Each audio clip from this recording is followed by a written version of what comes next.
নাই, কিন্তু এই যে কাল রাতে দিলাম, আমার মনে হচ্ছে যে কাল রাতটা হচ্ছে চাঁদ রাত।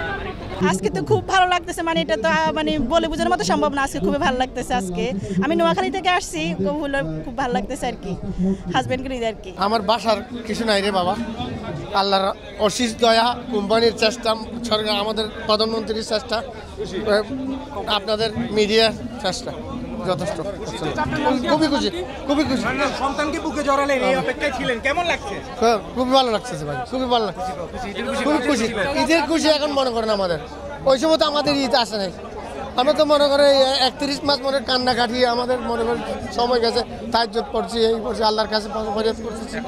সবার এই 23 মাস ছেলে আল্লাহর কাছে অজ্ঞাত ফিরে আসুক, এটার কাছে এটাই শুধু প্রার্থনা করছে আল্লাহর কাছে, আর কিছু করছি।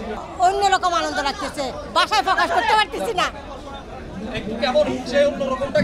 সে অন্যরকমটা তোমাকে বুঝাতে পারতো না, এখন আসি মানে ওকে পাওয়ার মধ্যে এটা একটা অন্যরকম আনন্দ, বুঝাতে পারতেছি না। ও অনেক খুশি।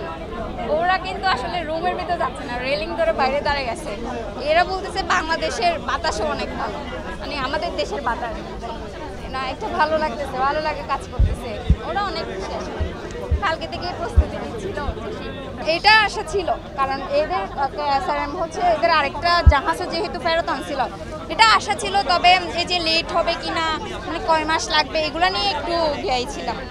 যেহেতু কোম্পানি আসলে অনেক দ্রুত কাজ করছে, এটার জন্য তো আজীবন কৃতজ্ঞ থাকবো। কিছু আমি ঈদে মেহেদি দিই নাই, কিন্তু এই যে কাল রাতে দিলাম, আমার মনে হচ্ছে যে কাল রাতটা হচ্ছে চাঁদ রাত।